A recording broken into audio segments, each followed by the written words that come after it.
Sahabat, siapa yang dalam beberapa hari terakhir merasakan belanja ke Alfa atau ke Indomaret hendak beli beras, maka penjaganya mengatakan beras habis sudah beberapa hari ini. Begitu kita ke pasar, harganya per kilo Rp17.000 beras favorit kita yang biasanya paling mahal 15 ribuan seperti Rojo Lele atau Ramos. Ada apa dengan pertanian di Indonesia?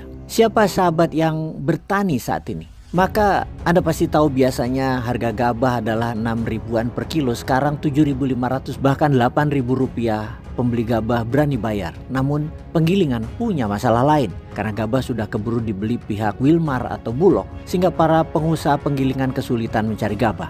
Banyak penggilingan beras yang gulung tikar jadinya. Sekali lagi, ada apa dengan pertanian di Indonesia? Naiknya harga gabah dan langkanya hasil panen menyebabkan inflasi di Indonesia naik. Setuju? Inflasi adalah ketika harga barang naik. Inflasi terjadi karena kelangkaan barang, itu yang menyebabkan double jeopardy atau pertaruhan ganda yang berbahaya bagi ekonomi Indonesia. Apakah hanya Indonesia saja yang begitu? Apakah hanya di pertanian saja yang begitu saat ini? Ternyata saat ini dunia inflasi ada di mana-mana, terutama di negara-negara besar seperti Eropa, Rusia, Tiongkok, dan Amerika. Dunia saat ini terjadi slowdown ekonomi, penurunan daya beli dan naiknya harga-harga barang. Kalau harga barang naik namun banyak yang mampu beli, hal itu biasa dan tidak menakutkan. Sekarang harga naik karena inflasi namun pembelinya tidak kuat lagi belanja atau membeli. Kita ke Amerika sebentar. Di saat Trump lagi mengejar prestasi perdamaian di Ukraina dengan bertemu Putin di Alaska, kebijakan Trump di dalam negeri memukul ekonomi Amerika. Rakyat Amerika merasakan dampak perang tarif yang dilakukan oleh Trump, yaitu turis asing turun jumlahnya yang datang ke Amerika hingga minus 10% dibanding tahun yang lalu. Bahkan Las Vegas tamunya turun hingga 50% dibandingkan musim panas tahun lalu. Dan yang paling parah adalah inflasi, naiknya harga-harga di Amerika. Rata-rata harga barang di Amerika naik 1%.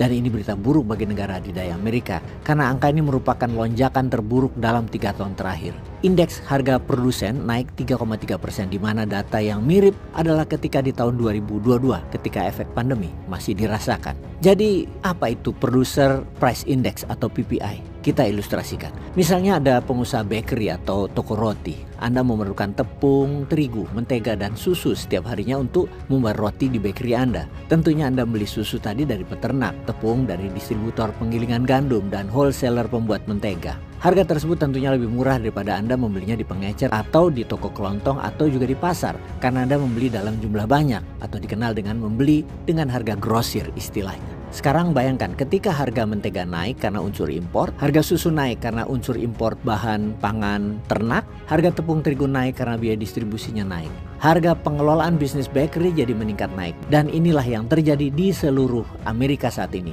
Harga grosir naik, harga jual produk naik, harga memindahkan barang atau distribusi naik. Kelihatannya naiknya sedikit, namun kalau digabungkan menjadi sangat tinggi kenaikannya. Kalau kita kembali ke toko roti, naiknya bukan 1% karena 3-4 unsur bahan bakunya naik semua. Ada yang 1% hingga 5%, dan ini membuat roti Anda naik bisa 10-15% harusnya. Dan siapa yang mau beli produk bakery tersebut kalau PPI Anda naik? Atau Anda menelan biaya kenaikan tersebut menjadi margin keuntungan Anda mengecil? Pilih mana? Naikkan harga, kecilkan ukuran, atau tetap harganya, ukuran tetap, Anda yang telan selisih kenaikan tersebut, atau untung Anda mengecil.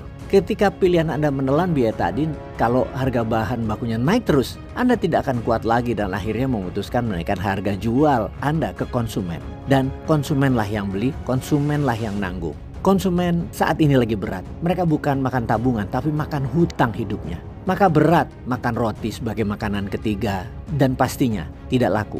Mending balik ke beras lagi. Lalu apa yang men-trigger penyebabnya naik harga bahan baku tadi? Ya tidak lain tidak bukan tarifnya Trump. Perang tarif Trump terhadap supply chain bahan baku Amerika sangat parah karena terkena pajak impor. Perang dagang Trump yang memajaki barang masuk atau tarif impor membuat produk Amerika menjadi sangat mahal. Yang menanggung adalah rakyat Amerika itu sendiri. Bayangkan, Amerika itu import furniture, garment, fashion dari luar negeri. Barang sehari-hari itu naik karena tarif dari berbagai negara di atas 10% minimum. Indonesia aja kena 19%. Yang menyebabkan harga-harga barang ke Amerika semuanya naik. Yang menanggung adalah sekali lagi konsumen Amerika. maka berapa lama lagi mereka bisa bertahan? Menurut perhitungan ekonom Amerika, paling lama 12 bulan lagi Amerika akan tidak memiliki daya beli atas barang-barang yang ada unsur importnya. Kalau Amerika, negara pembeli barang dunia terbesar ini, tidak kuat menelan harga barang tadi, maka belanja antar negara akan berkurang yang menyebabkan dunia bukan inflasi lagi tapi kekurangan pembeli. Ekonomi slow down, bahkan bisa shut down. Kalau ekonomi sudah slow down di tahun 2026 hingga tahun 2027, maka ada dua solusinya. Trump melepas perang tarif alias tidak ada lagi perang dagang dari Amerika, free tarif ke semua negara, atau menurut analis adalah masa Amerika ditantang menjadi penguasa dunia oleh hegemoni baru. Artinya perang militer untuk menonggal Amerika bisa terjadi mungkin sejak tahun 2027 hingga tahun 2035 mungkin. Lalu pertanyaan terakhir, sudah siapkah Indonesia dengan perang dagang ini? Dan kalau skenario terburuk terjadi, sudah siapkah Indonesia akan perang militer yang walaupun berdil-berdilan, rakyat Indonesia itu tetap perlu makan kan? Siap nggak? Peace.